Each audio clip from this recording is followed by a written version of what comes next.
आप देख रहे हैं एशिया न्यूज़ इंडिया और मैं हूं आरती कुमारी। इस वक्त हम मौजूद हैं रांची के विधायक सीपी सिंह के आवास में और बात कर रहे हैं इनसे किशोरगंज मामले के बारे में।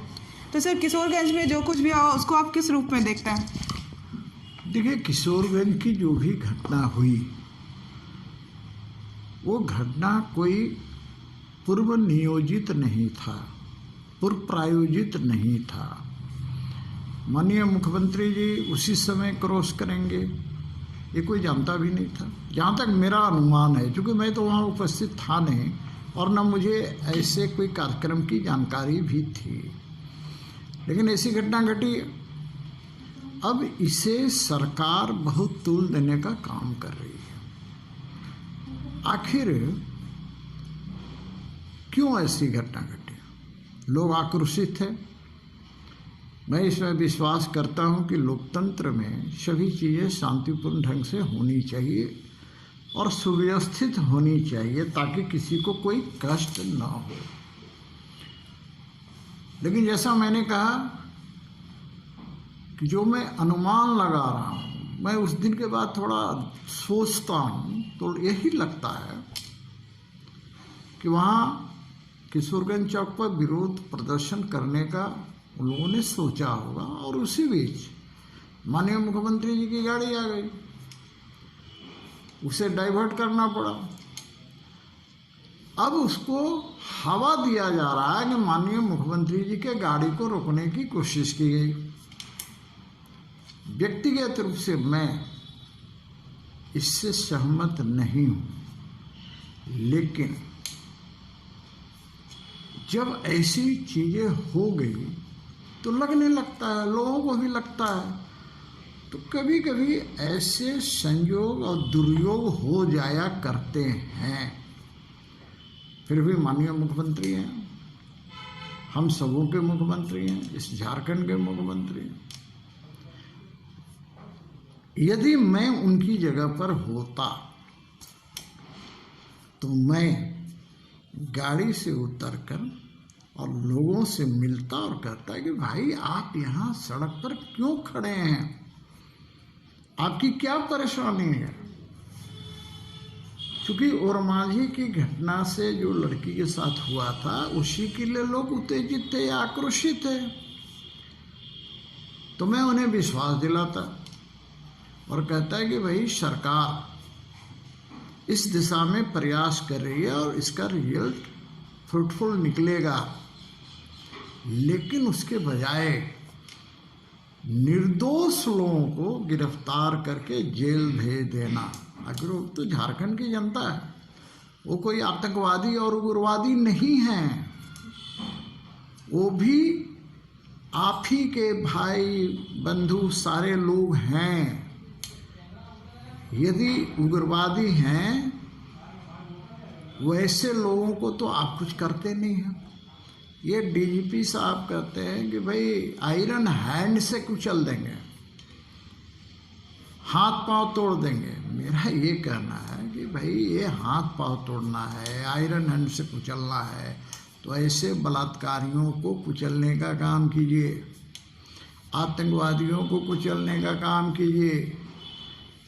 ऐसे जो असामाजिक तत्व हैं, जो हत्याएं कर रहे हैं, जो जान माल की सुरक्षा के लिए खतरा है, ऐसे लोगों को कुचलिए तो आम जनता वाहवाही देगी, अन्यथा यही समझेगी कि आप में कोई कैपेसिटी नहीं है और आप गिदड़ भभकी देने में माहिर हैं।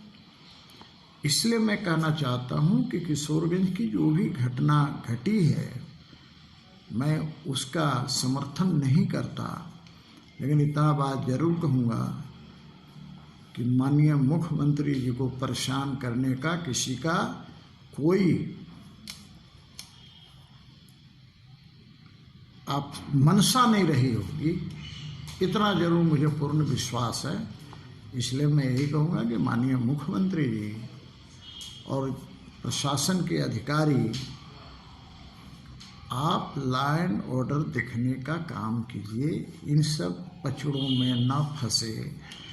राज्य का जो शासन प्रशासन बिल्कुल ढीला ढाला है उसको ठीक करने का काम करें, क्योंकि 1 साल के अंदर 1765 से ज़्यादा बलात्कार की घटनाएं घट गई, हत्याएं हो रही हैं, डकैतियां हो रही है, उग्रवादी आज परेशान कर किए हुए उग्रवादी अपना सर उठा रहे हैं। पूर्ण रूप से अपराधी भैरव सिंह को ठहराया जा रहा है और उनके समर्थक जितना भी है वो चाहते हैं कि सरकार उनका न्याय करे और निष्पक्ष रूप से इसकी फिर से जांच करे और उनको न्याय दिलवाए। इस बारे में आपका क्या कहना है? मैं भी वही कह रहा हूँ कि भैरव सिंह एक जुआ कार्यकर्ता है, उसके साथ जुआओं की एक फौज है,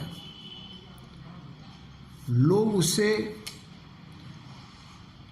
हिंदू जुआ सम्राट के रूप में समझते हैं। वैसी स्थिति में भैरव सिंह कोई अपराधी नहीं है। भैरव सिंह के ऊपर जिस प्रकार से सरकार लगी हुई है तो निश्चित रूप से इसके पीछे मनसा कुछ और है और वो मनसा में सरकार कामयाब नहीं होगी। कितना रुकिएगा? अरे भाई, हम लोग तो कहते हैं कि गर्व से कहो हम हिंदू हैं, और हिंदू होना कोई गुनाह नहीं है बल्कि सम्मान की बात है। इसकी अपनी संस्कृति रही है, परंपरा रही है, इसका अपना एक संस्कार है।